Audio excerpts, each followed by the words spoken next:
Hi, this is Marilyn's Kitchen. I'm going to attempt to show you how to make peanut brittle. I can't think of too many people that don't like it, but if you're allergic to peanuts or you don't like peanuts, this isn't for you. And I'm going to try to take you through the steps. You'll always learn something every single time you do it. Patience is the key. And so what I would start to tell you, first of all, is that you need a very reliable candy thermometer. You need to test it and make sure it's exactly on target. That means that water should boil. You put it in a pan of water at 212.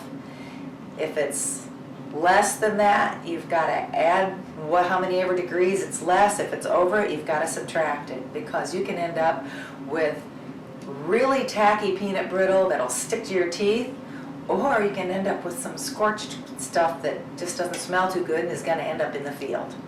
So a good candy thermometer. Also, I'm using a pressure cooker bottom, but it's a nice double-walled pan. You need something that's got reliable handles, because you're going to pour that really hot mixture into the pan at the end of the cooking time. So you need something that's a heavy-duty pan, and this is stainless steel. It's beautiful. I've made batch after batch after batch in this. Still looks the same. Also, don't skimp on your quality of ingredients.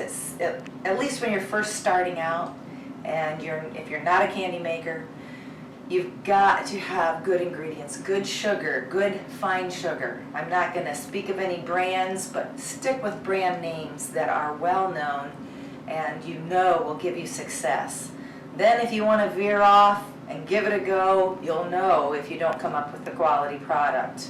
I'm just saying it's the best way to start, especially if you're a novice. Patience is a real key here. You got to have, and every stove may be different too. So if it's medium heat, your medium may not be as hot as mine, but I'll tell you what, don't try to get it done faster or you're going to have a problem. And just take each step at a time, and you'll learn something every time. One other thing that I would like to say is that when making peanut brittle, there's a reason why you don't get it good homemade peanut brittle in the middle of the summer. Because here in Ohio, when it's humid, you're not going to make good peanut brittle. If the air's humid, you're going to end up with tacky stuff. So if your house is nice and dry and crispy in the winter, you're going to have some really nice dry peanut brittle. And anybody that tells you that microwave peanut brittle is as good as this, it can't be. You can't take a closed box with trying to boil water out of a product. Where's that going to go? I'm just saying this peanut brittle is going to stay nice and crispy and not stick to your teeth a lot longer than that easy, shortcut microwave peanut brittle. Sorry for all you people who like that. Something that's really important is that you don't ever want to try to double a batch of any candy. It's written as a recipe for a reason. The amounts that you have reach a temperature, and that's the way it's made. So if you're going to make a double batch, I'm not going to guarantee you're going to have success with that. Okay? So you need to measure out your ingredients perfectly. So this recipe that I use takes 1.5 cups of sugar. So I'm going to make sure that I have a really nice quality sugar. And I'm going to measure that out. There's one. And here's my 1/2 cup.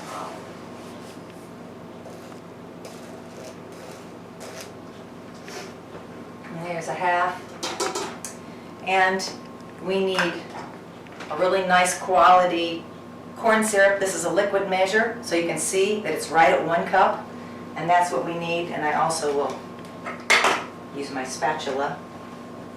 Just put that in. And then we're going to need 1 cup of water also. And I'm going to get that out of my good old well water, hard water faucet. So I have added 1 cup of water to the 1.5 cups of sugar and 1 cup of corn syrup. And I've got it on medium. I use a wooden spoon, doesn't get hot to the handle, and it works really well. This is a nice quality wooden spoon. It doesn't splinter off and do all that stuff. So my candy thermometer is not touching the bottom, but it's just a little bit off the bottom of the pan. You need to butter your pan, and you use butter for your ingredient in your peanut brittle, but I just take the stick of butter and make sure you cover it real well. This is a nice jelly roll pan. It's a stainless steel one. I've had this for years and years and years, and as you can see, it still looks nice. You want to make sure you get it covered because you want your peanut brittle to pop right off that pan when you're ready to break it up. And I use my fingers, which are clean. You want to get it up on the sides because your peanut brittle will travel up there. And then I start my oven. I've just got it on 170 degrees to keep the pan warm. If your pan, like if you keep your house cool, we do in the winter, but you don't want to take that hot peanut brittle and create any condensation. We're not going to let any water make our peanut brittle tacky. So I'm going to put it in the oven and keep the pan warm once I get the butter all on there. So I'm going to put that right in there. And it's just at 170 degrees, and that'll work for that. Okay. This is a long process. You can read a magazine, stay in the kitchen though, or at least stay close. I'm going to stir it. This is only the first time I've stirred it since you saw me get the ingredients kind of mixed around. This takes quite a while, maybe about 20 minutes to get it to 240 degrees on your candy thermometer. That's where you're going to go with it. 240 degrees. And like I said, it doesn't burn, just stir it occasionally. It'll start bubbling. What it's doing right now is getting that water out of that mixture. Okay, you need to have 3 tablespoons of butter, so you just count that off and cut it. And raw peanuts for this recipe. Peanuts that are not blanched and not roasted, these are raw. And so we've got that. And you'll need a teaspoon of vanilla, a teaspoon of water, and a teaspoon and a half of baking soda. And you're going to put all that, I use my half-cup measure that I had for my sugar. I put those 3 ingredients in there, and then I use a spoon, and I stir and stir and stir it up to get that soda all wet. It doesn't really dissolve, so when we get into making the peanut brittle, right before you put it in the peanut brittle, you'll have to stir it again and get it as dissolved as you. We're going to show you the sugar, the white sugar, and the corn syrup and the water, and you can see what it's doing there. It's just bubbling away. You don't have to constantly stir it right now. Sooner or later it's going to get a lot thicker and it's going to turn a little gold, and you're going to wait till that says 240, and then we will add our 3 tablespoons of butter and let it melt around in there just a little bit, and then we'll add our peanuts. After you do that, you have to stir constantly because the butter will burn on the bottom of the pan. So after those peanuts, and it's a pound of peanuts, and the butter go in, put the butter in first. You don't have to let it all get melted in there, but stir it around. If you don't, if you take those cold peanuts and put it in that 240 degree mixture, it's going to seize up and you'll have a peanut sucker in there. So put your butter in, not for a real long time, just start to get it melted and then add your peanuts. I'll show you in just a minute.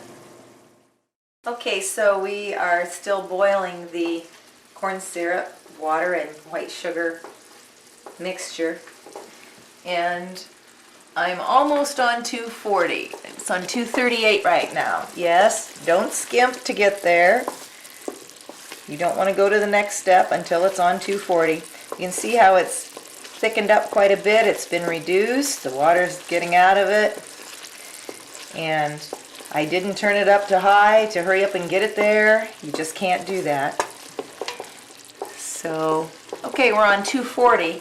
So at 240 degrees, we take that butter and unwrap it, throw it in there, and you'll see that it's going to foam up quite a bit. And the temperature will continue to rise if you just have the butter in there. See how foamy it is? But what it does is it will loosen up this mixture for these cold peanuts. I mean, the peanuts have just been sitting on the counter. So you can kind of see how foamy that is. And oh, I haven't got it all melted, but here we go with the peanuts. And the temperature will go way down now because of the peanuts getting put in there.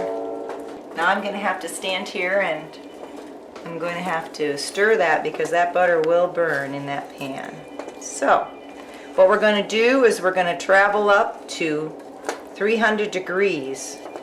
And when it hits 300 degrees, which is going to be a while, we're going to add the vanilla and water and baking soda that I put in this little dish here. And it doesn't really melt. That soda just really kind of only dissolves just so far. So right before you stick it in that 300 degrees, you're going to stir it up real good. Okay? Alright. So I'll stir on. Okay, we're at 260 degrees now. I think we've been cooking for maybe not quite 10 minutes. And you see, you have to keep those peanuts moving around in there because you don't want to scorch anything. And it will continue to reduce and get golder colored. We still got our pan in the oven, but we're going to get that out just so it stays warm. And once your thermometer reaches 290, you need to be looking at it all the time and stirring because it's going to go up to 300. Don't skimp. Get it to 300 and then put your baking soda and water and vanilla mixture that you've stirred up real good in there, and then you stir it around and it foams real good. If you notice, my wooden spoon has a real nice long handle. You don't want to get your hand into any peanuts dropping on your hand when you pour it onto that pan. And Hal's going to help me when we get to that point. And like I said, it moves really fast. So it'll just continue to cook here, and you got to keep stirring and moving things. Okay? You don't want to take your thermometer out of the mixture. You want to make sure he's in the bottom there so you got an accurate reading. Okay, Hal's going to take our pan out of the oven because we are almost on 280. It'll stay there for just a little bit, and then it'll hit 290, and then it'll really travel upward. My peanuts are getting cooked in there, and things are getting golder. And we're on 280. Like I said, it'll stay there for a little bit. It seems like it always does. And then all of a sudden it'll shoot up to 290. And he's my helper. He's going to stir that water, baking soda, and vanilla mixture and make sure that's all ready. And you want to stir that soda in real well. You want the whole mixture to have some of that foaming action because that will put air pockets in your peanut brittle, and that's what really makes it crunchy and crispy. And believe you me, what you buy in the grocery store that's just like a sucker with no air pockets in it, and that's what makes this really good homemade stuff. So there you go. Okay, we're almost on 290, and so we'll be on 290 just for a second, and then it'll travel right up there. I will take it off the stove, or off that burner, when Hal puts the soda in it. And there's our 300. I take it off. I pull out the thermometer while he puts in that mixture. Got a spot for my thermometer. You can hear it fizz. And you're going to watch and make sure no peanuts are in the top of that pan. Kind of work your pan around on your jelly roll pan here. You don't want to do this too long because, believe me, it starts getting cool and it starts getting thick and it doesn't want to go anywhere. Okay. And please set it in a safe place, back on a burner that wasn't on or whatever. Don't add water to it to clean it out right away or you will have one warped pan. And as you can see, thank you, Hal. There you go. Now your peanut brittle is still foaming and cooking there. I don't mess with it. I get some thick peanut brittle, but you know what? It's got all those air pockets in it and it's just as crispy and just pops in your mouth. So good luck and give it a try. Don't give up if a couple batches don't come out. I had a lot of that. I've been doing this a long time and I don't have a fail too often anymore, but check those things that are important. Measuring ingredients, patience, your thermometer, and your pan, and you should be good. You're going to want to let this cool absolutely completely. You don't want to try to break it apart when it's warm at all. Just let it cool. Then you can break it in pieces and close it up and somebody will have a really tasty treat. For Christmas or winter time when there's nothing going on, it's a great, great treat.